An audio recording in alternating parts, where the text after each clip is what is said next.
শুধু দর্শক বিন্দু, আপনারা দেখছেন একি নিউজ বাংলা। এই মুহূর্তে আমরা উপস্থিত রয়েছি বাসন্তী ব্লক ডেভেলপমেন্ট অফিস অর্থাৎ বিডিও অফিসের সামনে।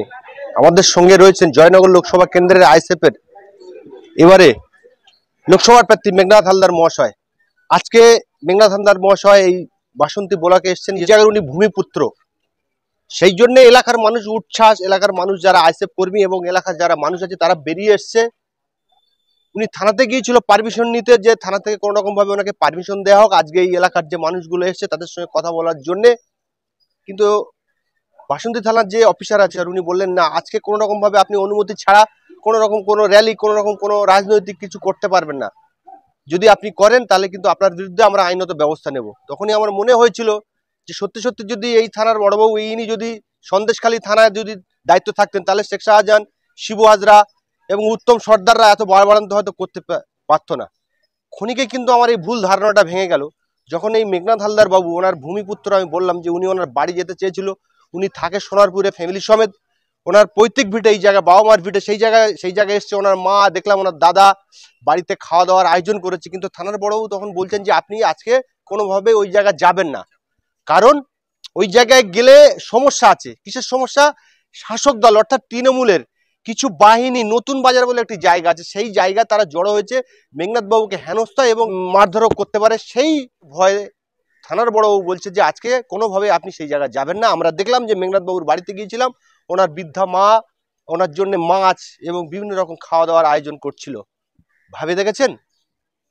যেটা যে থানার অফিসারকে ভাবছিলাম যে সন্দেশখালী থাকলে হয়তো শিবু হাজরা, শেখ শাহজাহানেরা এত বাড়বাড়ন্ত করতে পারতো না, সেই ভুল ধারণা কিন্তু ভাঙতে আমার 2 মিনিট সময় লাগলো না। আমরা সমস্ত বিষয়ে কথা বললাম। আমাদের সঙ্গে রয়েছেন জয়নগরের আইএসএফ-এর প্রার্থী মেঘনাথ হালদার মহাশয়। হ্যাঁ, এটা খুবই দুর্ভাগ্যের। আমাদের একটু টেকনিক্যাল ডিফেক্ট থাকার জন্যে আমি জাস্ট চেয়েছিলাম যে আমি যাব, আমার বৃদ্ধা মা আছেন তাকে প্রণাম করে আশীর্বাদ নেব, এবং আমাদের একটা জঙ্গলপত্তনে মন্দির, সেখানে একটু পুজো দেব। আর এতে পাড়ার লোকজনের তো একটা উচ্ছ্বাস আছে, তারা 2-4 জন আসবে, কথা বলবে, তাদের সঙ্গে একটু শুভেচ্ছা বিনিময় করব, এটুকুই আমার ইচ্ছে ছিল। কিন্তু আইসি জানি না, তিনি হয়তো কোনো আভাস পেয়েছেন, এবং আমরাও জানলাম আমাদের কর্মীদের মারফত যে ওখানে তৃণমূলীরা তারা প্রচুর লোক নতুন হাটে জড়ো করেছে এবং তারা একটা অ্যাটাকিং মুডে রয়েছে। হয়তো এরকম কোনো ইনফরমেশান আইসির কাছে থাকতে পারে, যার জন্যে আইসি রিস্ক না নিয়ে তিনি বললেন যে আজকের আপনি ওখানে যাবেন না, আপনি এখান থেকেই ফিরে যান, অন্যদিন আপনি ডিউ পারমিশন নিয়ে আপনি যাবেন, আপনার সমস্ত প্রোটেকশনের ব্যবস্থা আমরা করব। কিন্তু আজকের যদি কোনো কিছু ঘটে, ল অ্যান্ড অর্ডার যদি কোনো ডিস্টার্ব হয়, আমি কোনো দায়িত্ব নিতে পারবো না বা আপনার কোনো প্রোটেকশন দিতে আমি পারবো না, যেহেতু আপনার পারমিশনের ক্ষেত্রে একটা টেকনিক্যাল ডিফেক্ট থেকে গেছে। তা আমরা আইএসএফ করি যারা, তারা দেশের আইন এবং সংবিধানকে আমরা যথোচিত সম্মান দিই, এবং আমরা চাই দেশের আইন এবং সংবিধান যথাযথভাবে প্রযোজ্য হোক এবং প্রতিষ্ঠিত হোক। যার জন্যে আমি আইসির পরামর্শকে আমি অনার করে আমি এই সোনাখালী থেকে, এই বাসন্তী থেকে, থানার থেকে আমি সোনারপুরে ফিরে যাচ্ছি আজকের মতো। এই যে একজন মা, আপনি অনেকদিন পরে হয়তো বাড়িতে ফিরছেন, রান্না বান্না করে রেখে দিয়েছেন।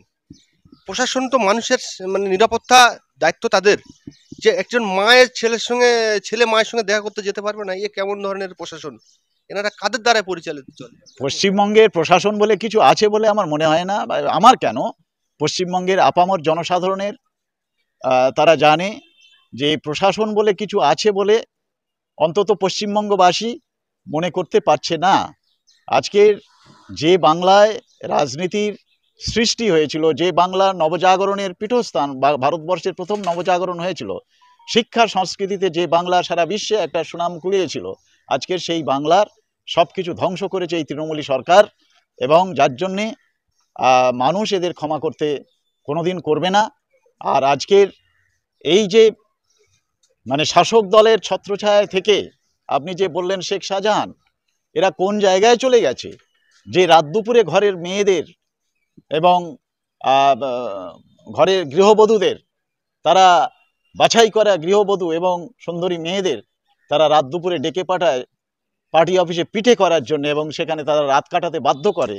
এটা যে কোন জায়গায় চলে গেছে, মানব সভ্যতা বলে এখানে কিছু আছে বলে আমাদের তো মনে হয় না, আমরা মনে করতে পারি না। আমি শিক্ষক হিসাবে আমি অত্যন্ত লজ্জিত বোধ করছি যে এটাই আমরা এককালে গর্ব করতাম যে পশ্চিমবঙ্গ নিয়ে এবং যে ভারতবর্ষ নিয়ে বিশ্বের বৃহত্তম গণতান্ত্রিক রাষ্ট্র নিয়ে আমরা যে গর্ব করতাম, আজকে সেটাকে কোন জায়গায় নিয়ে গেছে আমাদের ধারণার বাইরে। একেবারে কোন সেই প্রাচীন প্রস্তর যুগেও এরকম, আমি ইতিহাসের শিক্ষক, আমি সারা জীবন ইতিহাস পড়িয়েছি, প্রাচীন প্রস্তর যুগেও এই রকম ধরনের যে মানুষ করতে সাহস পেত বলে আমি অন্তত জানি না। একেবারে সর্বকালের রেকর্ড ছাড়িয়ে গেছে। শাসক দল কি ভয় পেয়েছে এই যে আপনারা প্রতিদ্বন্দ্বিতা করছেন এবারে?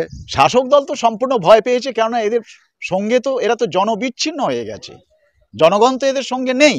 জনগণ সঙ্গে থাকলে এরা এত যে বলছে যে এই আমরা এত করেছি, উন্নয়ন করেছি, এত কিছু করেছি, তাহলে জনগণ স্বতঃস্ফূর্তভাবে এদের ভোট দেবে।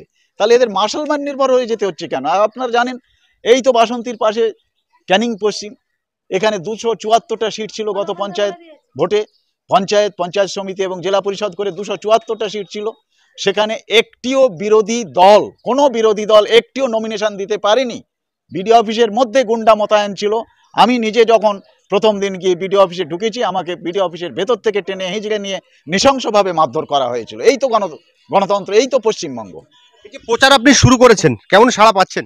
সাড়া আমি বিপুল পাচ্ছি, যেখানে যাচ্ছি মানুষের উচ্ছ্বাস, বাঁধ ভাঙা উচ্ছ্বাস আমাদের প্রতি।